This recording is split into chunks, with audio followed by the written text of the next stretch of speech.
Covered subject to policy terms. Not Greg Bakken here. Like you, I love good, fresh, delicious food. So I want to tell you about this treasure in Roseville called Maverick's Real Roast Beef. Maverick's has the best roast beef sandwiches I've ever had. Made fresh every order. Add fries or onion rings dropped in the fryer when ordered, and you have a winning combination. Maverick's Real Roast Beef has a lot more than roast beef, so check out their website, mavericksbeef.com, or check out their restaurant on Lexington in Roseville.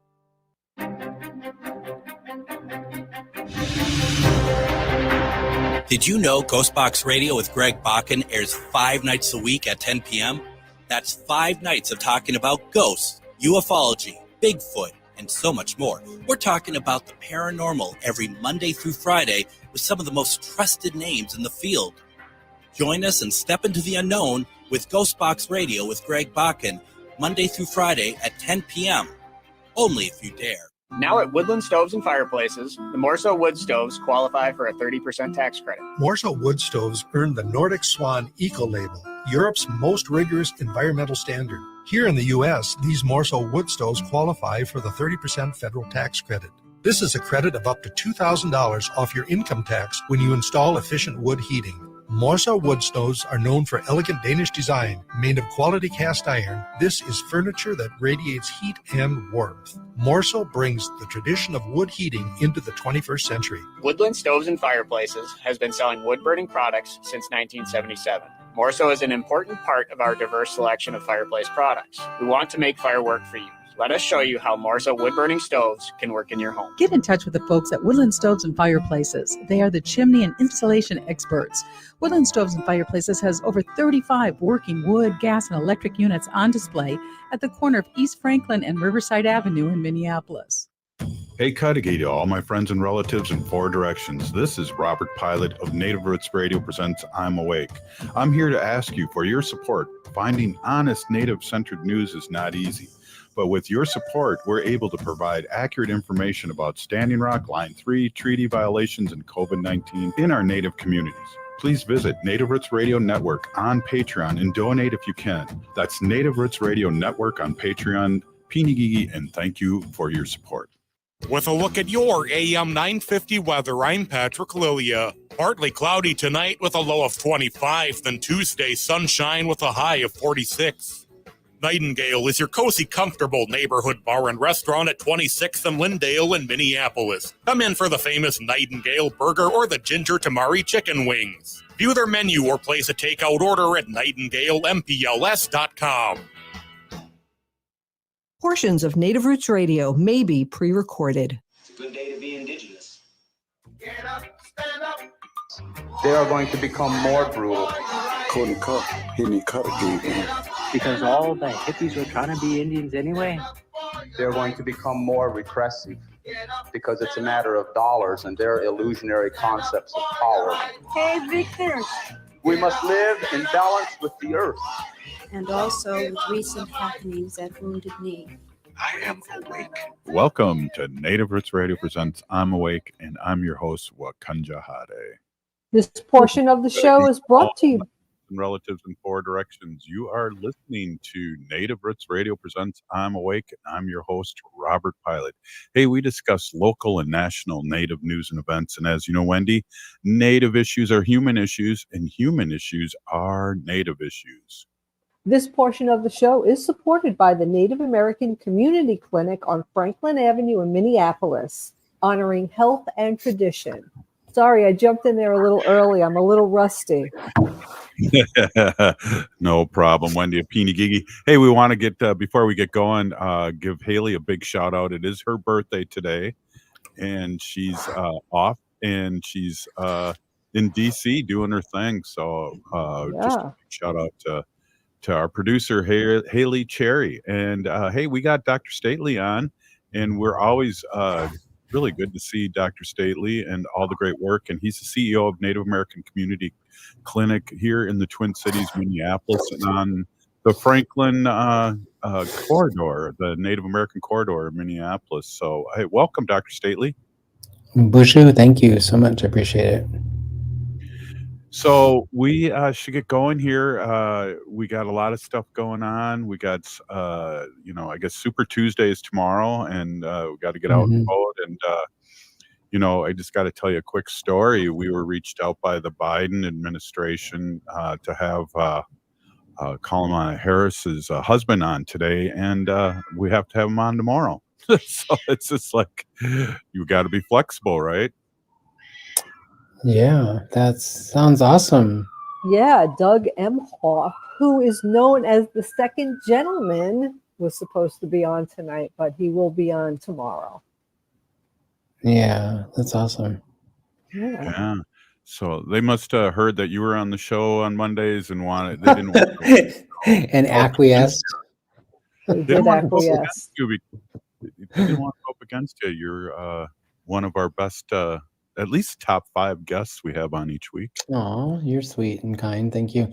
He could have been on with me. I would have been happy to talk about the importance of registering to vote and get out to vote and, doing your civic duty. I think those are really important things. So those are all,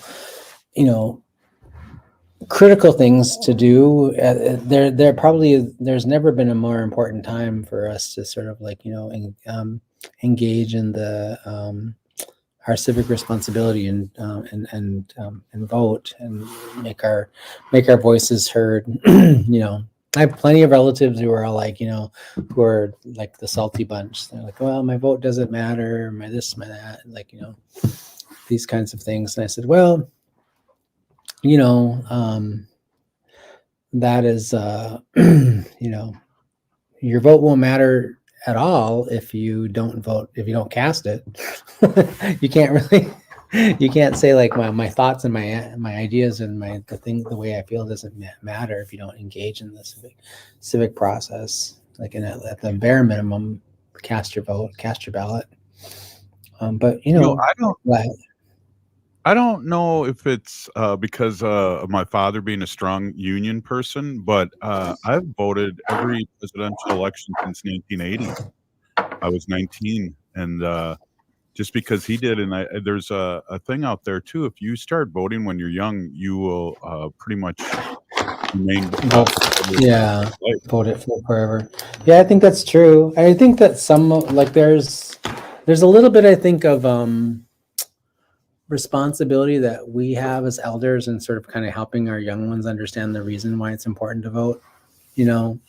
My mom was a community activist, very, very active in the the politics and the community, sort of in the South Minneapolis community along the cultural corridor. And she was,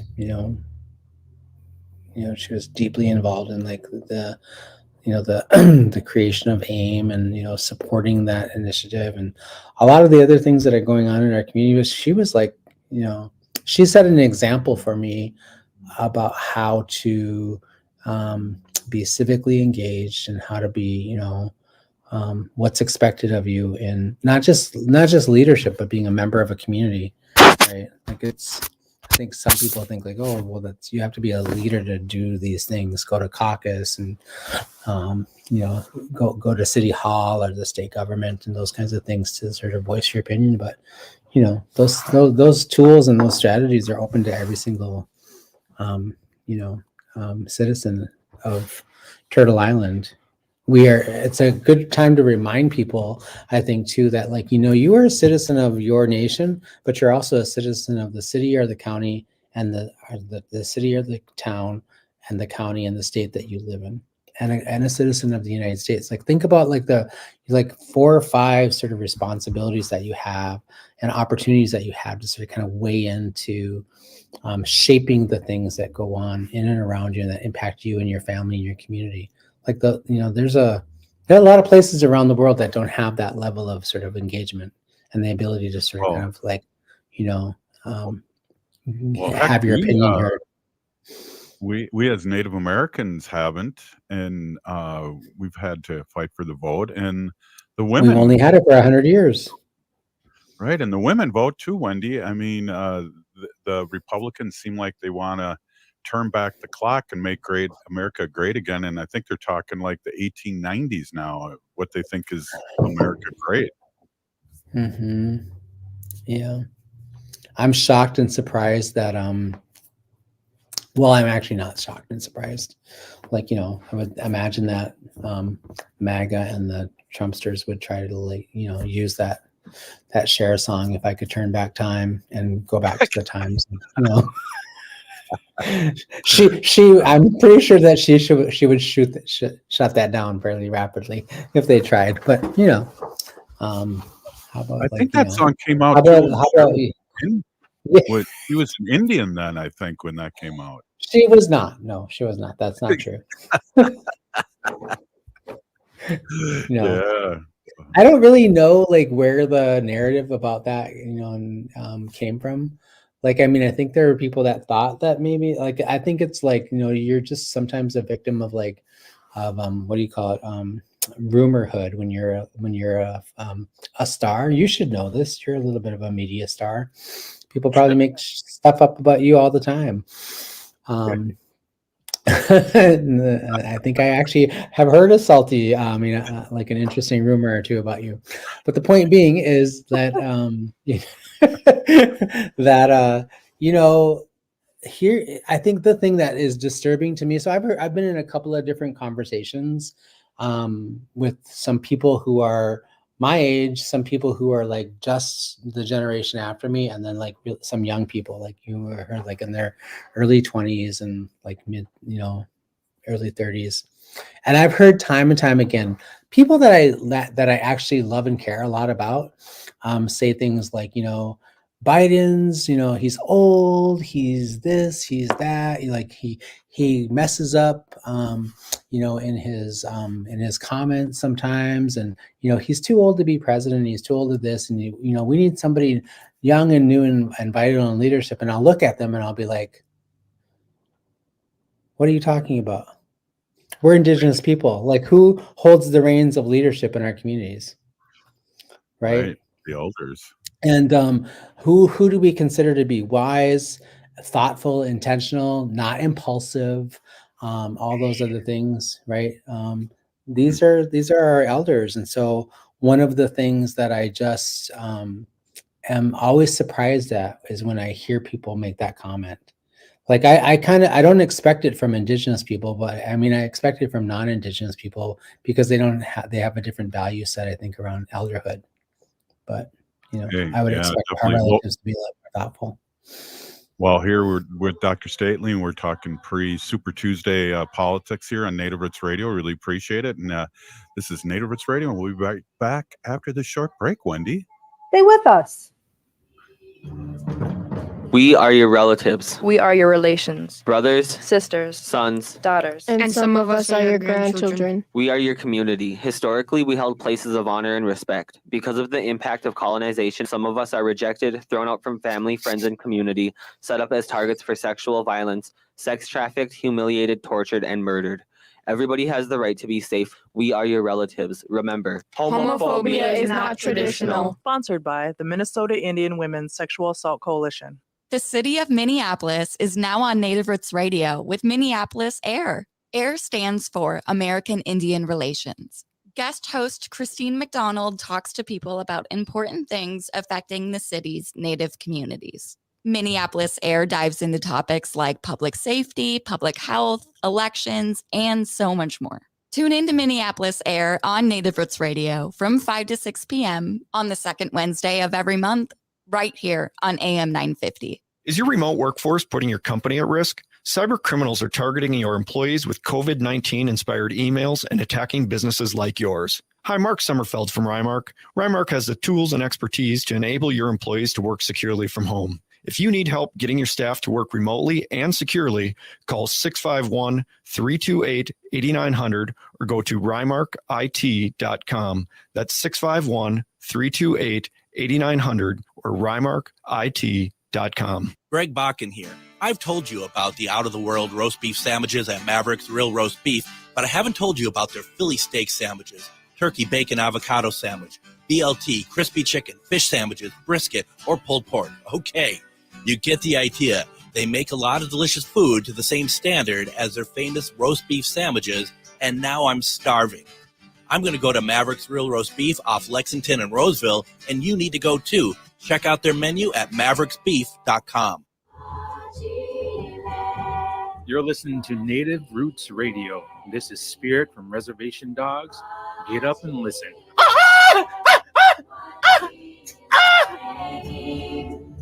Welcome back to Native Roots Radio presents I'm Awake, and this is Robert Pilot. This portion of the show is supported by the Minnesota Indian Women's Sexual Assault Coalition. Hey, we're here with Dr. Stately, and when we get our age, Dr. Stately, our bones start creaking and making funny noises, and especially if you don't sit still in your chair. Right. Well, yours sounds like paper being torn up and marbles bouncing on your table. Really? That's interesting. Do you want to know what yours sound like? No. Wendy can tell me later. Cat meowing. We hear a cat meowing in Robert's studio. A little whiskey. In Dr. Stately's studio, we hear rustling and papers messing around. And the New York studio here is just perfectly fine and organized and noise-free. I heard police cars in the back. I heard sirens in the background. I was gonna say, listen really closely. I'm sure you can hear like people a subway or two. And people screaming, some gunshots, perhaps. Exactly. Yeah. Well, I mean, I am in my office, and so legitimately, this is an office where important things are happening and being decided, and papers. I gotta read them and sign them, and Yeah, definitely. I don't have an excuse for that, but I am looking at your blackboard there, and I like your strategic plan that you're working on now. Those are like 2 projects we're in the process of working on in our new research center we're launching. So, wow, that's exciting. You want to talk a little bit about that? That's I can give some. Early. It's a little early. We're still working on the name of it, so I'll kind of wait until I'll just say, generally speaking, this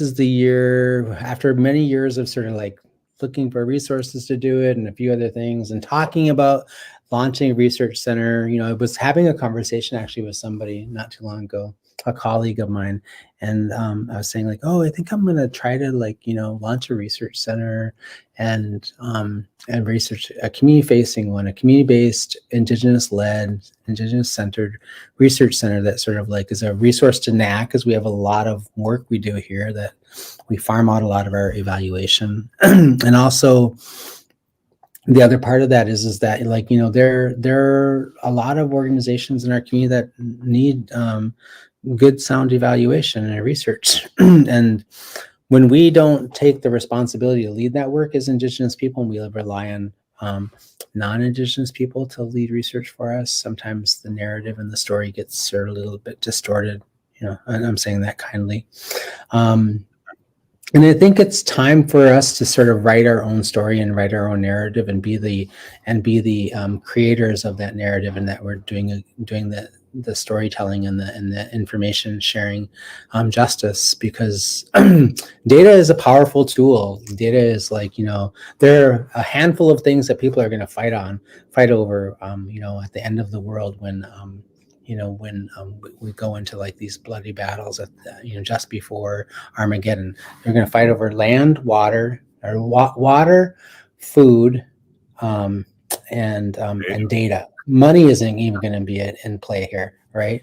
Right. So, and I'm saying that a little bit in jest, but the point is that that's kind of where we were landing, and partly we want to do a better job in our clinic of understanding what we're seeing phenomenologically, anecdotally every day with people walking in the clinic and the services we do. And the only way to do that is to do really intentionally structured, inquiries about the impact that our work is having on the community and the people we serve. And so that's a big part of it. So I was telling a colleague of this, I was like, I wanted to start a research center. She goes, You have like 5 research grants. It sounds like you already have a center. Like, why don't you just like put the name on the door and then call it the research center? And I said, I can do that. And she said, how do you think everybody else does it? And I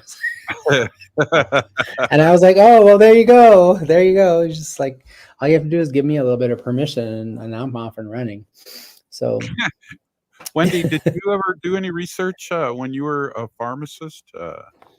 Not while I was a pharmacist. We had research projects to do when I was in pharmacy school, and we had to give presentations on such things, but not when I was a pharmacist. No, I was not a research pharmacist.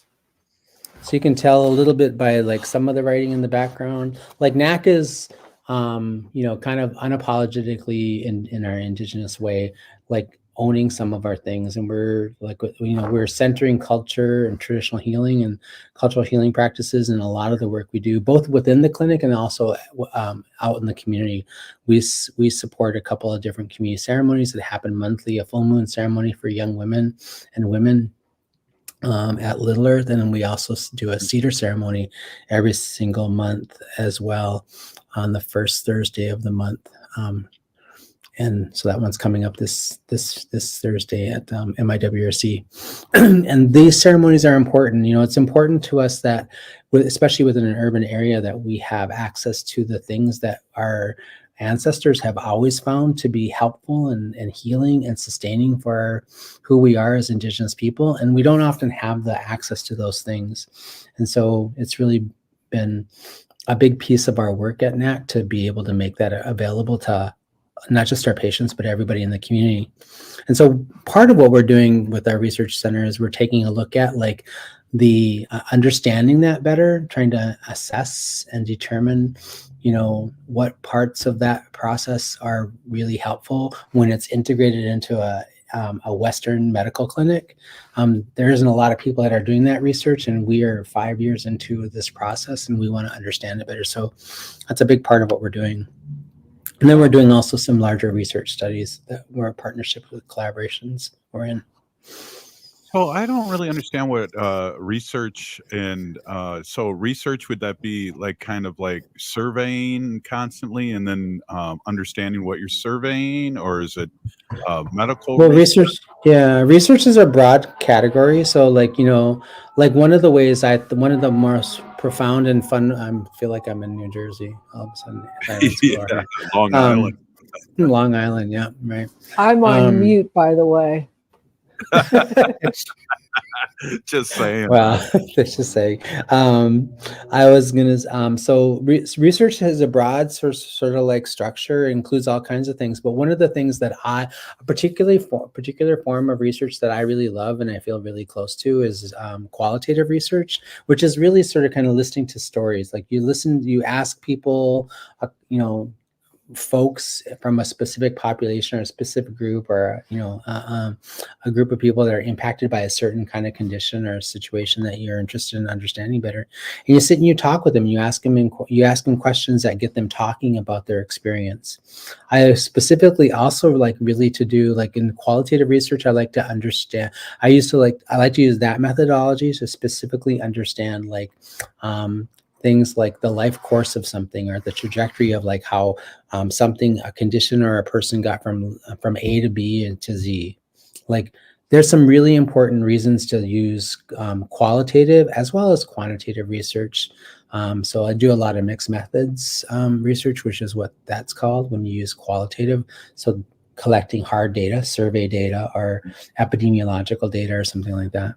And then qualitative survey, which is asking people to tell us a story about their experience related to some condition or situation. And you take those two things together and you combine them together, and you can do a much better job of describing like a condition or a situation in much more detail. That's really meaningful and really, really broad. That helps us to sort of kind of understand some nuances. And I think the kind of work that we're doing needs that type of survey, needs that type of research. We need to ask people to tell us the stories of like how they became homeless, how they got into this situation. What does drumming mean to you? What does this ceremony mean to you? How is that impacting you in your life? And it's you don't get the richness and the profundity of that response unless you let them talk to you and tell you a story versus giving them 10 things to check a box about. Wow. I felt a little excitement coming from you, Dr. Stately. You dig this. I dig it. It's my shtick, man. Yeah, that's Remember cool. what's his name from the I Got $1 Million guy, Austin Powers, to use his words, this is my bag. It's my bag, baby.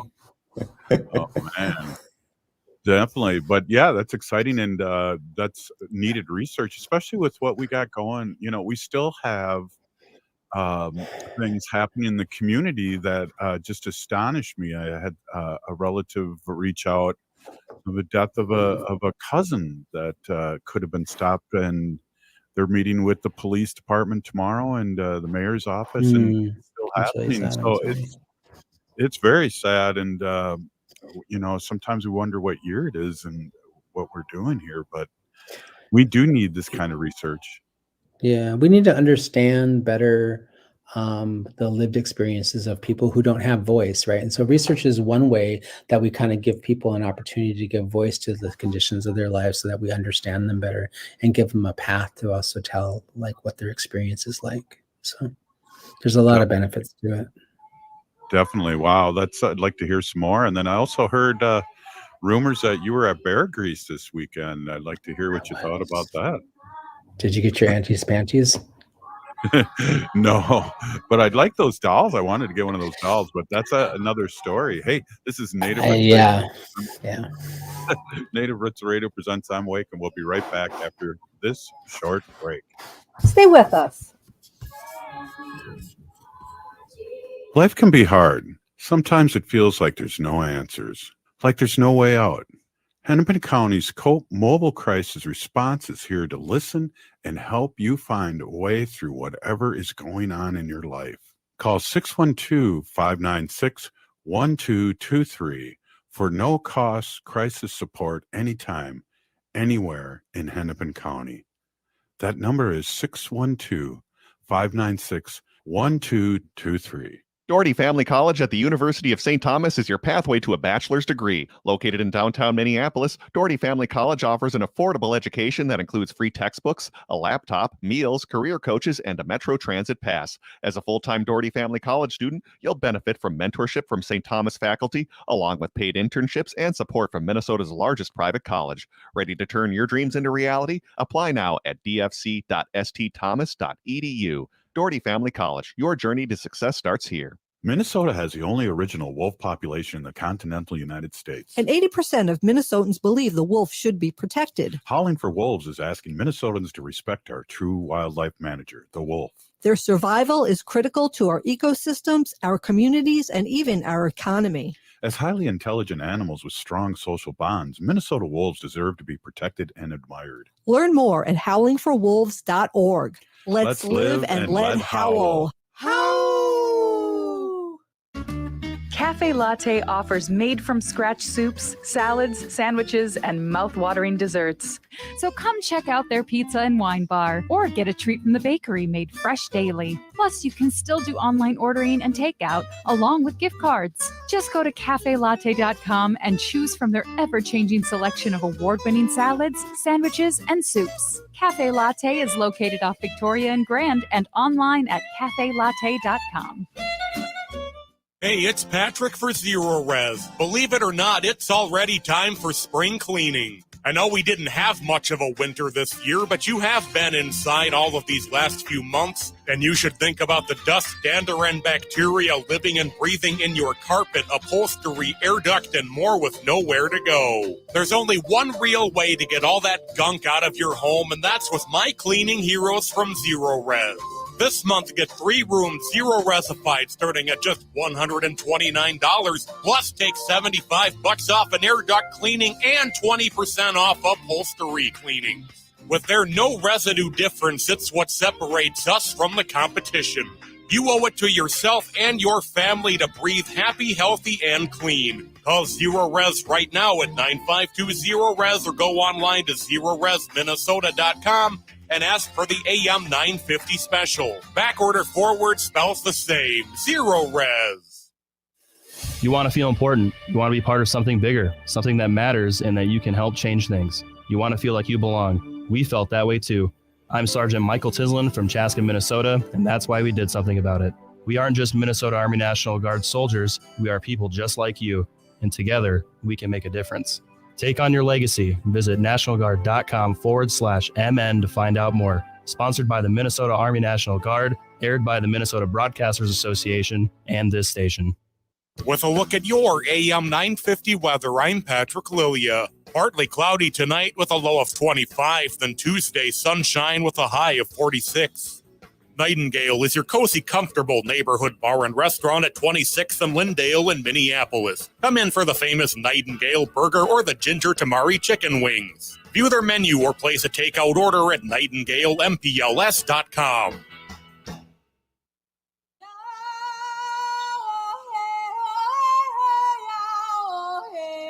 This is Leonard Peltier.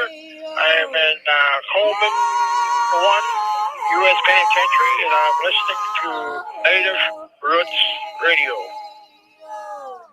And we're back to Native Roots Radio presents I'm Awakened. This is Robert Pilot. This portion of the show is supported by Okizi, which means to heal. They are at All My Relations Art Gallery in Minneapolis now until April 13th. Yeah, what a great showing there at the art place there at All My Relations. We'd like to stop in, get a cup of coffee, wave to my friends at Native American Community Development Institute, and then go in there and check out the museum. It's always inspiring. Hey, we're here with Dr. Stately for another segment, and I know he's got to get going here soon, but we got to see Bear Grease. I saw it mock night. I had my moccasins on Friday night or Saturday night, and got to see the play. The place was packed. Yeah, nice. Were those moccasins anti-approved mocks? Yes. Yeah. Yes. I need to put some applique on there so my brothers don't get mad at me wearing. There you go. Yeah.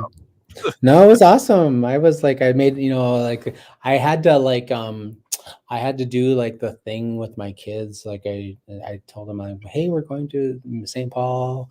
It's, to see this thing at 2:00, and like it's, it's a surprise. And I didn't tell them what we were doing, and they kept hammering me about it. Like, where are we going? I said, it's a surprise. And they're like, tell us where we're going. And I was like, do you have any idea how many times I do stuff for you that I don't personally want to do, but I do it anyway? That's kind of like, this is what this is called. So I think you'll like it. So and I want it to be a surprise. If I told you ahead of time, it wouldn't be a surprise. And so I roped them into this thing, and we showed up, and they were like, at first they were, ooh, but by the end of the show, they really loved it. Because they're like dyed-in-the-wool Grease fans. They love the movie Grease. Oh, really? As does their father. And yeah. And so we showed up. I saw your daughter there. Yeah, she was like in the check-in line, and she was looking busy, right? She was looking very busy. Yeah, she was looking like she was running the place actually.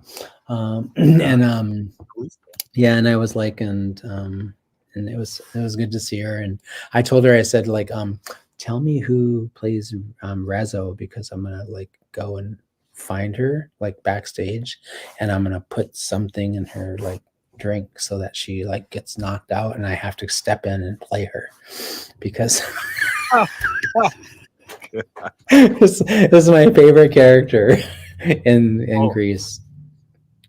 Well, it was Elders Day too, and I think it was March 3rd, Elders Day at 2:00, and that would have been a prime time for me to go too, because I went to the 7:30 showing, and being an elder, I was getting tired. Yeah, you're falling asleep. Yeah. No, not yet, but I was getting tired, and it was perfect length of time. The music and the singing was unbelievable, and I love that. It was very good. Yeah, it was very good. Did you get yourself some plushies and some Auntie's panties at the end of the night? No, I didn't. But I'm. We should probably explain that to the people who are not able to. Yeah, who are not able to go to the show. Like, well, they also sell hot sauce too. They sell hot sauce, and did you check out the books? Like, I didn't have a lot of time to do that because of course, like I'm bringing teenagers, so I'm late to the show, right? Because like we're supposed to leave our house by 1:15. At 1:28, I'm still telling them to hurry up and get dressed. It's like crazy making to me. And so like, I made it from all the way from Prior Lake at 1:30 to the Gremlin Theater in St. Paul in 20 minutes, which is like, Whoa. like Speedy. it is a Herculean feat to do that, accomplish that. On any other given day, it's like a 30-minute drive. But so I get there and I'm checking out the plushies, and I'm like, so I'm gonna go back after the thing is over to go check out the plushies and all the other stuff, because I think the guy who is the husband of the main director, I met him. Was it Charlie? He has those graphic novels over there in the corner that he has done, which are really amazing. Like, graphic comic books about like, and he designed a lot of the sets, and he's designed a lot of the other things. He designed the plushies and these other things. Anyway, so I wanted to go back and look at him. And of course, at the end, then given that it's Elders Night, you would assume that, a spry 61-year-old would have been able to get in front of everybody to get to the, to the swag. But no, I didn't quite make it. So. No. Wow, that was a long story. I don't know. I'm going back on Friday, and guess where I'm going to go first? I'm going to go to the swag. Well, that's Auntie's night, the 7th. So tell everybody. So Bear Grease, is it a parody play based on Greece? Yeah, it's a parody of the indigenous. Yep. Okay. It's the indigenous version of Greece. It's Wendy, didn't you like us talking in code? Well, I wasn't. I've been in New York, so I don't. I didn't know what it was. So, okay, I kind of figured it out. Yeah, thank you. Is it still available? Can people still go see it? Yeah, it's 7th, 8th, and 9th that'll be on again. And the 7th is Auntie's night, and March 8th is Native Bling night, and March 9th is Youth Day at 2. And then they have a 1950s costume contest. And boy, I'm going to slick my hair back and wear some jeans and fold them up and win that contest. Ole. You have some bling. You could wear some bling too. Now, if I feel like I kind of know you really well, and I would say that I'm sure that you probably in that basement of yours have something from the 50s. Oh my God. Did you go there? I'm sure he does. Wendy. Oh. Robert, maybe you should go on Auntie's night, Robert. Yeah. Easy, Wendy. Easy. Yeah. I might have to Auntie Annette might have to make an appearance on Auntie's night, actually. Well, but it was very good singing. There was lyrics changed, and they indigenized a lot of the songs. It was really fun, and it was just a jam-packed energy of roughly about 80 minutes.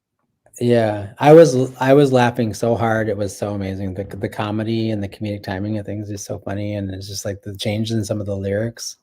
Like one of my favorite lyrics they changed was like, and that's Bobby Darin song, like, for every kiss I give you, you give me, I'll give you 3. And they changed the lyrics to be like, for every kid you give me, I'll give you 3. That's hilarious. How did your sons like it? They loved it. I was pleasantly surprised. They both told me over pizza later that afternoon that they had a really good time. They liked it. They laughed. They were like, we want to do more things like that. And I said, okay, we'll go to more plays. That's great. That's awesome. Well, and tickets are on sale. Pay as you can, or a suggested $35. Group tickets, box office, nativetheater.org. More information, nativetheater.org out there. And it's New Native Theater. It's Yes. actually a production of New Native Theater. Not a production, but New Native Theater produces original theater in the Twin Cities, and they've done that for a number of years. Riani Right. Ozzie was the director of that organization, and she still is. But and then I think the other thing is that they bring in shows like this. They curate and they bring in shows that we were. And I was so excited about this because I've been tracking Bear Grease. Like I read an article about it a year ago. It was in Canada, and then I saw it was in somewhere else, and I was like, I'm gonna fly to California to see this thing, and I couldn't get any tickets, and I was like, please, creator, bring Bear Grease to Minneapolis, and it almost worked. It brought it to St. Paul. Yeah, new Native Theater's been around so long. I feel like I should start new Native Theater. Well, it's because in the Bible you hear about St. Paul, but you never hear about Minneapolis. This is true. Yeah. Wendy with the Bible talk. Hey, what? It's Okay. Okay. You're the host. You better pull this thing together here now. We're just going randomly all over the place. That's why I'm losing. See what happens when the producer is on vacation and gone? This is what happens. It's a birthday. Well, this is written by Crystal Lightning. She's Cree, and MC Red Cloud, aka Lightning Cloud. Bear Grease is a Treaty 6 indigenous twist on the classic musical Grease, featuring an all-indigenous cast. This hilarious twist on the 1978 classic reimages the beloved musical as culturally relevant and indigenous humor and pride. Yeah. I already have the idea for their next musical. Like their big goal is to take this to Broadway, which I really hope happens because man, that would be awesome, right?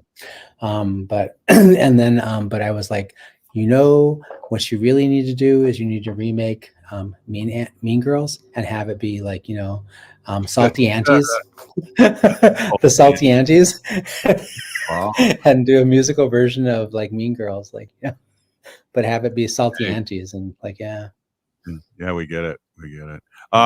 So we were really proud of our daughter. Jaleesa was in the last two plays from New Native Theater, and really excited for her to be enjoying this and being part of this Native Theater organization, and being exposed to all these people across the country is really cool. I think they said they had like 6 people from the original cast. That was 2 years ago in Canada. Yeah, they have 2 new people. One was from I shook that guy's hand. One of them is from I forget what nation he was from, and then the other young woman was from Canada. But they were really nice. The main one of the main singers, she's like the she's in the #1 slot now, I think, for as the native recording artist. Yeah, the indigenous recording artists. Yeah, which is amazing. It was like, and she was like, the whole thing was really beautiful. Actually, it was really wonderful. And the dancing and the backup singing. I was on the side of the stage, so I wasn't in the front, so I was on the side in the first row. But the people with the microphones were belting that out. Right from the get-go. Yeah, and I have had this lifelong desire to be a singer and an actor. Like that's why I went to California. So at the end of the show, I was talking to them and I was giving them recommendations on how to integrate an elder into. I was like, I could be the fairy godfather, from Beauty School Dropout. Well, instead of the bumper music, do you mind singing us off? We got 30 seconds. Sing us a little tune. No. I think I think that one song that I would be confident in singing would be "There Are Worse Things That I Can Do," because it's the only one I know all the lyrics to. Do it. Rezo's song. Okay, we got 20 seconds. Well, yeah. No, because I think you're recording this, aren't you? So. Yeah, this is all over the country. Yeah. So there are worse things I could do. Oh! Single with a boy or two. Oh, we'll be right back with It's a fitting song for me. People who know me know that. Yeah, that's my lived experience. Okay. Wow. Awesome. Thanks, Dr. Stately. Great to see you. Have a great evening. Go see Bear Grease. Thank you. Oh, take care. Hey, we'll be right back after this short break. Stay with us. The city of Minneapolis is now on Native Roots Radio with Minneapolis Air. AIR stands for American Indian Relations. Guest host Christine McDonald talks to people about important things affecting the city's Native communities. Minneapolis Air dives into topics like public safety, public health, elections, and so much more. Tune in to Minneapolis Air on Native Roots Radio from 5 to 6 p.m. on the second Wednesday of every month, right here on AM 950. Signing up for $1 bus and train rides with the Transit Assistance Program, or TAP, is quick and easy. Do it straight from your computer or phone by uploading one of the pre-approved documents listed at metrotransit.org/TAP, along with a copy of your ID. We'll mail you a go-to card with a full year of discounted rides. For questions or translation help, call 612-373-3333. 612-373-3333. J&S Bean Factory is a native-owned, community-supported, cozy, artsy coffee shop which offers roasted on-site beans, live music, and baked goods. Relax in the beautiful outside patio. City Pages writes, voted top 10 coffee shops. Tucked into a quiet corner of St. Paul's Highland Park neighborhood, this coffee shop roasts beans on-site from the best coffee-growing countries in the world. Located at 1518 Randolph Avenue, St. Paul. The good stuff. The vehicle for the Minnesota family is the Toyota Sienna, and the best place to get one is Rudy Luther Toyota in Golden Valley. That's not an opinion, that's a fact. I have 3 kids, and the Sienna hauls all your kids' sports and school gear easily. I can attest they're the safest vehicles, trust me, protecting your most valuable cargo. They're the perfect vehicle for the spring break or summer road trip, and the hybrid model is insanely fuel efficient. And Rudy Luther Toyota has a great selection of new and certified pre-owned Siennas. Get one today. It's my highest recommendation. Rudy Luther Toyota, west of Minneapolis on 394. Anine, I'm Lieutenant Governor Peggy Flanagan, and you are listening to Native Roots Radio. Welcome back to Native Roots Radio presents I'm Awake, and this is Robert Pilot. This portion of the show is supported by Howling for Wolves, protecting wolves for future generations.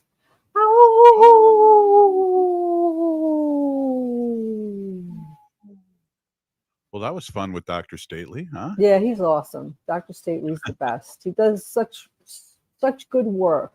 And, you know, he's a really serious, thoughtful guy, but he's also really funny, too. So I love that about him. Exactly. Hey, I want to introduce my awesome and beautiful wife, Wendy. Wendy's been an animal advocate for many years, and she talks about our sacred animals on Native Roots Radio. So we're really excited to have you on. Thanks, Wendy. Introduce yourself, please. Yes. Hey, everybody. My name is Hanajihihani. That means cares for them. I was given that name by my Deva Curtis. Curtis goes by Mashke Hanajinga, which means walks on white clouds. I'm a humane policy volunteer leader for the Humane Society of the United States, and I work on animal issues at the local and state level, and it's always my pleasure to do that. I just want to give, speaking of Uncle Curtis, I'd like to give his wife, Kim, a shout out. Just healing thoughts and prayers to her. And yeah, Robert, one of your favorite birds will be coming around Minnesota soon. Do you know what that bird is? Hummingbird? A hummingbird. Yes. So they're migrating. They leave like the Gulf of Mexico like in February, and they migrate north. And I'm going to read a little something here. But in Minnesota, hummingbird and nectar feeders should also be put out. So we need to get that ready, the nectar feeder, by May 1st. But it's really important that you clean it first and you clean it properly. Hummingbirds are very fragile, right? So they could be affected by chemicals and things really easily. So they want you to clean the feeder with lemon juice.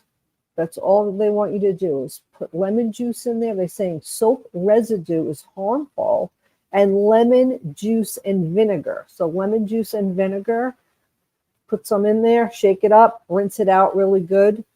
That residue is not harmful to them. And we need to get ready because the hummingbirds typically arrive in the Twin Cities during the last week of April or the first week of May. So they're going to be here, and we need to get that ready. So get that glass container out. We use a glass container. We don't put any dyes in our nectar. I make the nectar at home just using plain cane sugar. Don't use any organic sugar or what do they call it? Raw sugar or brown sugar. Just plain old Morton, the sugar. No, that's Morton salt, but just plain old white sugar. You could just Google the ratio. I don't remember offhand what the ratio from like a cup of sugar to like 3 cups of water, something like that. But check it out before you do that. Boil it up, let it cool, and then just put a little in the container outside your feeder. Just put a little bit, because what you really want to do is change that nectar every few days. And especially on very, very hot days, you want to change it every day, because the sugar in there will crystallize, and then the little hummingbirds suck the nectar, and then their tongues get like glued shut by that crystallized sugar, and then they can't eat, and then they eventually die. So, yeah, a lot of people just like fill up their nectar, they stick it out there, they leave it out for the whole season, but you don't want to do that. You want to, if you're going to do this, you have to be committed to clean your nectar and put fresh nectar in and do it, regularly. The leftover nectar that you just boil up, the sugar and water, that's all it is. You could just keep it in the fridge. It stays like for a week or two, and just use that, just do that. Yeah. I can't wait to use my little ring, Wendy, that I got for my birthday. Oh, so yeah, Robert loves the hummingbird. So I got him a little ring, and the ring has like a flower, a big red flower on it with a little hole in it where you could put a little nectar in there, and just hold your hand up like this and watch the hummingbirds come right in front of your face. Can't wait. I know. I don't know if they'll ever do that. The thing is, too, they're saying just because of the warmer weather, that they may even be here sooner than thought. Because a lot of things, because it's been so warm, it's been unprecedented. This is the warmest winter on record. Wow. Yeah, in Minnesota and throughout the country. So it's really a little nerve-wracking, because these little bees and pollinators, they're waking up, and they're waking up to no food. There's not enough flowers to sustain them. So what you could do, and what we have done in the past, and I do this throughout the year too, even when it's like super hot and it hasn't rained in a long time, get like a flat pan, fill it up with, you could just put plain water or sugar water in there, and use marbles. So that the pollinators and the bees could land on the marbles and drink the water without drowning. So we've done that a lot. And I have pictures of these beautiful bees and other pollinators landing. I used very small rocks. I didn't have any marbles, but I used very small rocks, filled it up with water. I've even grated apples sometimes and put them in there, and that really attracts them. And it just gives them that extra boost if they can't find water or they can't find food. Like at the end of the year also, when they're like flying around and they're like, okay, it's the fall, we have no more food left. And they really are attracted to that. So we want to keep those. You've also put out like oranges or tomatoes for the bees? Yeah, I've cut oranges up and opened them up and put them around, and they could just go right on the orange and suck that juice, and that's really helpful for them too. I know when you said over this past weekend it got up to like 70 degrees. Yeah. I'm sure that a lot of animals are being tricked by this weather, and I don't think that it's all that healthy for them to like, okay, it's spring. Really? It's spring. They're half asleep. They're waking up. And then, bam, they get hit again with, colder weather. It's probably devastating for them. I can't imagine that happening, but it's true. That's what happens. But the other thing I wanted to talk about was cats. I know I'm going from hummingbirds. Yeah, let's just take care of our pollinators. We need them. They need to pollinate all our flowers and all our things. But I've been thinking about our cat Lucy a lot. Just so everybody knows that, Lucy is our cat. She's 17 years old. She's in kidney failure. Robert brought her to the vet today to get fluids. She gets subcutaneous fluids once a week. She's been doing that for like the past 2.5 years. It's been really keeping her alive and keeping her feeling okay. But I just, would ask everyone to just say a little prayer for Lucy, because we don't really know how much more time she has. So that would be great. But I always do like a fun fact Friday, but this is Monday, so we could do like a manic Monday. Cats are believed to be the only mammal who don't taste sweetness. So don't give Lucy any sugar or anything. And house cats, just your regular ordinary house cat, shares 95.6% of their genetic makeup with tigers. Isn't that amazing? Wow. Yeah. So Hey, we Wendy. really love our Lucy. Wendy will be back tomorrow with Kamala's husband, and you're listening to Native Roots Radio presents I'm Awake. Free Leonard Peltier. February is AM 950 listener